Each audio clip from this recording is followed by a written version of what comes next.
So this writing that I'm going to share with you this morning has taken place over the last couple of months for me. March is always a difficult month for me. It's the anniversary of my mother's death. And this first writing, which is sort of a prelude to my meditation, I'm just going to read. It's called Do the Math.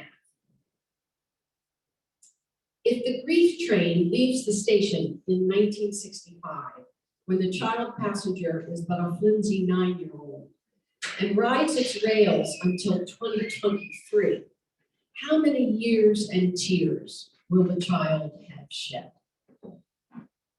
Why do we believe that counting things will yield the truth?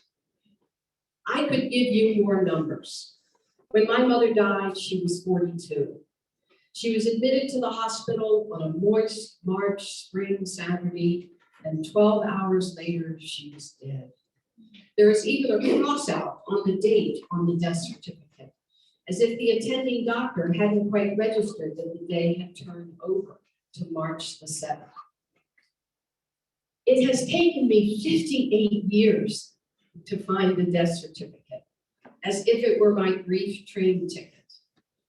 The hospital records have long vaporized, but the state of Maryland has an archive of death certificates, unwieldy, but still accurate. To find my mother's, I had to scroll through the names of every person with the last name beginning with B who died in 1965. At first, I thought they were alphabetized, but that's not true. As if the train began on one kind of track and then hit a spur line and veered off course. Of course, I realized people don't die in alphabetical order. So the map was helter-skelter with the beads. I had to page through, name after name, hundreds of them. I paid $5 for the digital copy of that last secret of her death, only to find it yielded more questions. The doctor's handwriting was so poor in the box labeled cause of death that I could hardly read it. Why would someone make something so vital the victim of chicken scratch? Finally, after enlarging the page, I could barely detect the words. Lower nephron nephritis, bilateral. That last word I understood. Whatever it was that happened to the nephrons in her kidneys, it happened to both of them. Do the math, Nancy, do the math. So I showed it to a doctor who helped me decipher it as a kind of stuttering. It's redundant, he explained. The nephrons are located in the kidneys, and the nephrosis part just means they were out of whack. The grief train hits another spur, and I remember that the word used after her death to explain it all was diabetes. None of this is adding up. How could I know, then or now, that the doctor's quick scribble would lead to 58 years of silence? But how did she die? Really, the 9-year-old wants to know. After so many years of being afraid to mention her name to my father, who himself bought a ticket with his silence to the grief train after she died. What does it mean that now I see it printed on the black and white form? Dolores Keating Barry. Her maiden name became my middle name. Another thing I never had the chance to ask her about. We could do the math on all those lost items for another 58 years, and still the train would keep circling. No conductor, no stops, no sweet little Norman Rockwell train stations dotting the landscape and offering me a warm cup of coffee. My grief train is always lost in its own miniature town where the tracks go round and round and the caboose seems to steer the whole machine. Grief is a circular staircase, the poet wrote, along with the art of losing isn't hard to master. The grief train has poems about death inside every seat pocket. When she died, I was in the 4th grade and we were learning fractions. She was 1/6 of my family, but the others seemed to disappear on me after she left. If I could bring her back, where would I put her? Back into her favorite chair, a Queen Anne high-backed, formal-looking throne she was always perched on when I came home from school, holding a lighted cigarette something called Tarrington's, a glossy magazine lazily resting on her lap.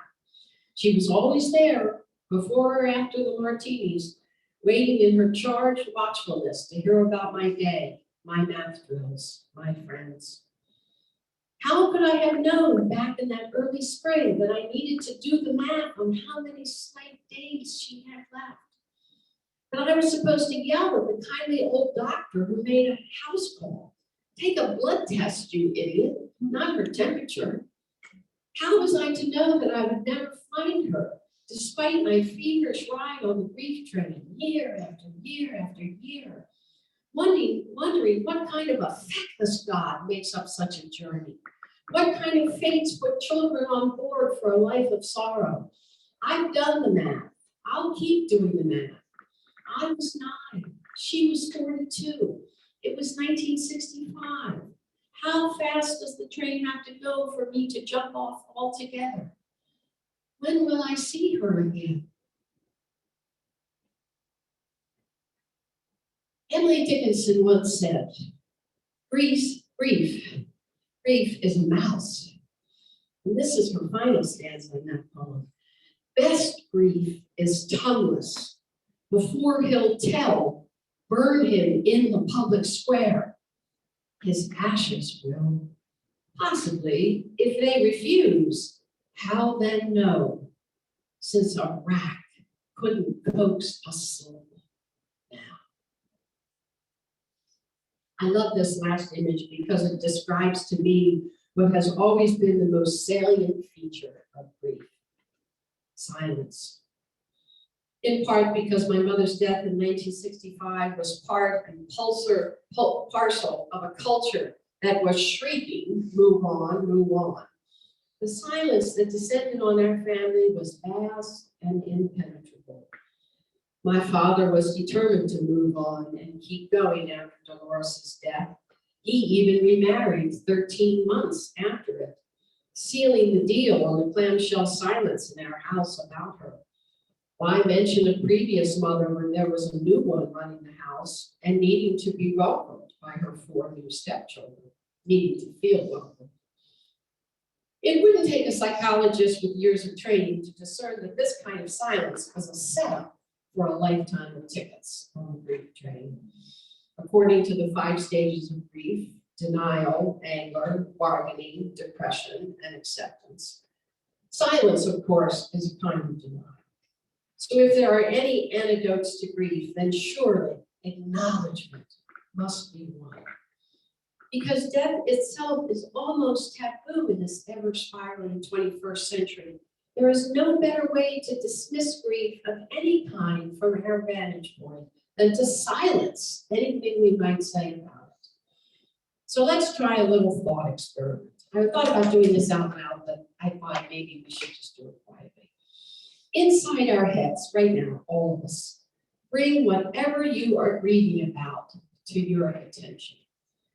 Just say to yourself, right now, I am grieving for, and fill in the blank with your own loss.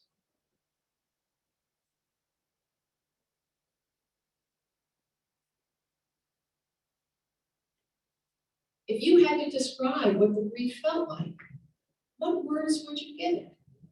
What color would you paint it? How would you best bring it into the world to be acknowledged? Our second poet, Elizabeth Bishop, admonished us to write it as a way of bringing it out into the open. Surely that would be the poet's way of doing it, but I'm a believer in gardens of any type or style. The point is to recognize that what you're doing for grief's sake. That whatever activity you've adopted is for the expression of woe, of sadness, of loss. Of course, I went wandering into Elizabeth Kubler-Ross's 1969 groundbreaking book, The Stages of Grief, only to learn several things. For one thing, she really didn't study people in grief. She studied people who were dying. Grief is an entirely different animal than death, because in grief, you outlive the dying and have to cope with the loss and guilt of being a survivor. Kubler-Ross lamented that those 5 stages of grief she identified, denial, anger, bargaining, depression, and acceptance, became over time too easily translated into a lockstep sequence that became a kind of checklist. That's why I love Linda Paston's poem that Carolyn read. Grief is a circular staircase. I have lost you. Or in my own writing, the lament that always ends when I write about my mother. To have her back. To have her back. In fact, grief may not be a staircase at all, but more like an ever-shifting gyre that spins in all directions, that makes us feel we are encapsulated by it, as if there is some force that is moving within and yet between us and the world, something that doesn't have a resolute beginning or end. So one of the ways we cope with this force of emotions that are part of the human experience is to mark it, to acknowledge it, to name it, not to tame it, but to help us understand what is happening in our emotional world and to not be so frightened by it. In the Jewish tradition, the practice is to sit Shiva for 7 days. That's from the Hebrew word 7, to provide a period of time in which we recognize it cannot be business as usual, that we acknowledge the space and the need to grieve in community with others, and we make a practice at helping ourselves orient our bodies and our souls around the loss. This is a model for the grief train that makes a great deal of sense to me. One of the ways this year that I decided I would honor my mother's death would be to speak out loud about it in the community, specifically the community that seemed to go so quiet and unavailable after her death, that of my siblings. So I decided I would write to my oldest brother and ask him to tell me what he could remember about her passing, if anyone had shared with him any other details about the nature and cause of her death. My brother was not in the house during the week that she died. He was away at school, a boarding high school run by the Christian Brothers. So he did not have the memory of her illness and sudden hospitalization that I had. But for me, the risk was in speaking out loud about it, especially after so many years. I had no idea how he would react or respond. We're really not that close as siblings. Still, he was generous and honest with his response, which I'm going to quote from a bit here, because it speaks to the ordinariness and the shock of grief. He writes, "Some memories are quite vivid, beginning with being awakened that morning by my prefect. I was picked up the next day by the Cronin's family members. I did not get much specific information until home. My grandfather told me it was due to a diabetic coma that started that night, and she died at the hospital. I have spoken to several doctors, and they say that this can and did occur, especially if one was not aware of diabetes. The next few days were a blur, beginning with Dad and Grandfather taking John, my brother, and me to get a haircut on Cold Spring Lane in New York. I always remember this when I drive by there. The Jenkins Funeral Home on York Road near my brother Owen's first house is where we had 2 days of viewing. It is still there, but under a new name. Seeing all our friends and neighbors was surreal, and my class showed up the next day for the funeral. I think my prefect may have been a participant in the mass. My own emotions were kept in check those few days until we came home. I went up to the 3rd floor bedroom by myself and cried for a long time. In many ways, I never recovered. And in other ways, I became somewhat stoic. The loss affected me in 100 ways. In some ways, his story is emblematic of all of us in the family, stoically trying to rescue ourselves in the situation and then grieving alone, each to his or her own, apart from anyone else. You might think that my thesis is that for grief to be acknowledged, it must be shared. But I think there are indeed deeply private moments of grief that we acknowledge only to ourselves. In fact, if anything, in our postmodern, modern world, where emotions and hurt have become everybody's business, I would want to argue the necessity for moments of private grief, riding the train all by ourselves in a quiet motion that doesn't involve anyone else. That too is the tongueless grief Emily Dickinson writes of.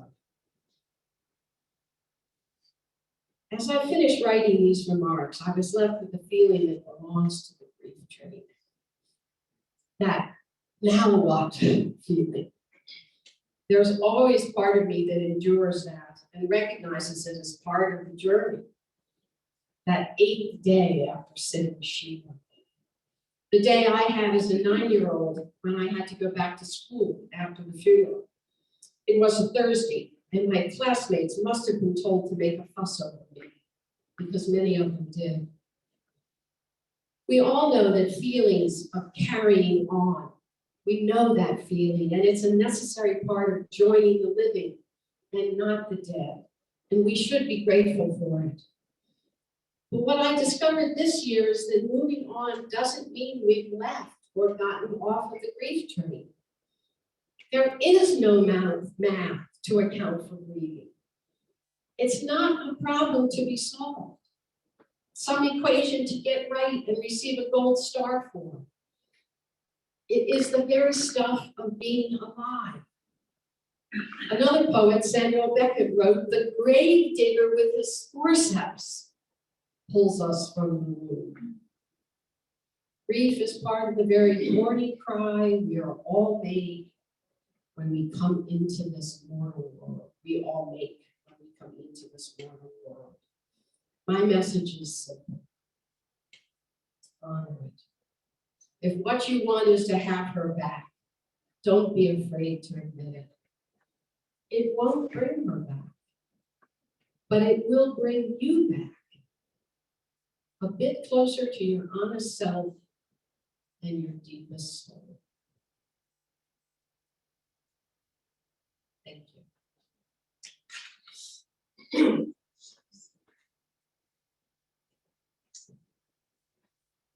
Thank you, Nancy. For our closing song, The River, I invite the kitchen table singers to come up. This is The River by Coco Love Alcorn.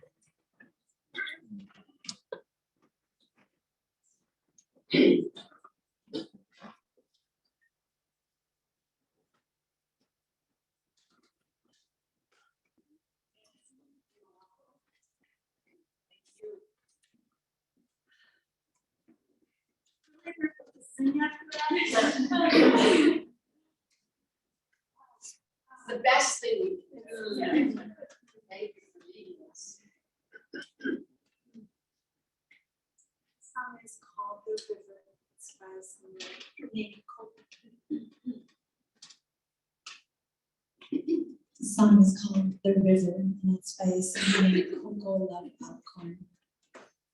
And our group started learning it last year when Janet Alexander and Louise Hagen had a lot of hard things going on. It's one of their favorite songs, so we learned it then. And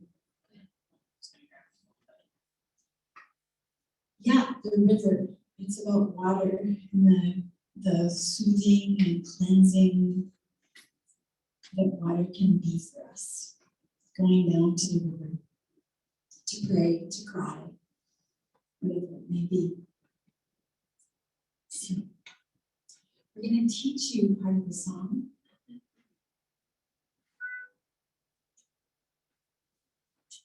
Goes like this. Water, heal my body. Water, heal my soul. Water, heal my body. Water, heal my soul. When I go down, oh, you're gonna cry. When I go down to the water, I feel whole. When I go down to the water, When I go down to the water, by the water I feel home. By the water I feel home. Do that one more time, and then you'll know whenever we're singing that, you're welcome to sing it with us. Or if you hear some other parts in our fabulous song, if you want to join in with us on this, you can. But let's do call one more time. Water, heal my body. Water, heal my soul. Water, heal my body. Water, heal my soul. When I go down to the water, by the water, I feel home. When I go down to the water, by the water, I feel home. And if I were you out there, I wouldn't actually have those words in my mouth yet or the tune yet, but I would just let it get to lean into the spirit. Stump the wind as well.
The river calls me over, it's calling out my name.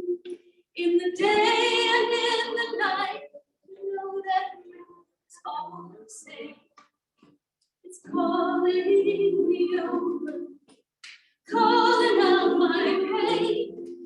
Oh, the river gathers tears, like a river gathers rain.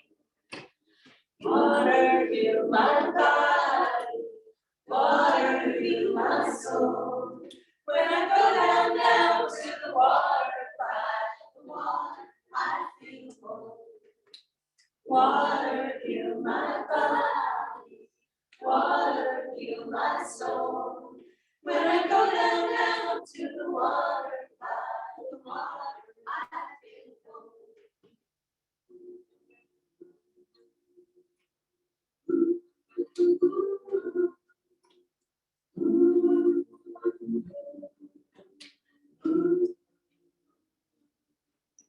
The river is a traveler, always on the go. A river never forgets its master and its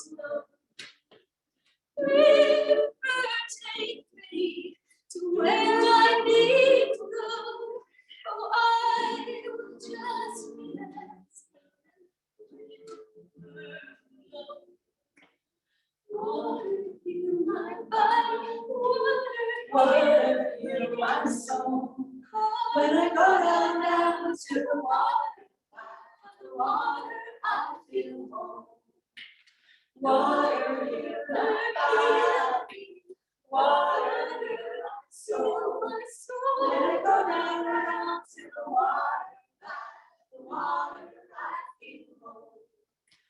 Water, heal my body, water, heal my soul. When I go down to the water, I feel whole. Water, heal my body, water, heal my soul. When I go down to the water, I feel whole. When I go down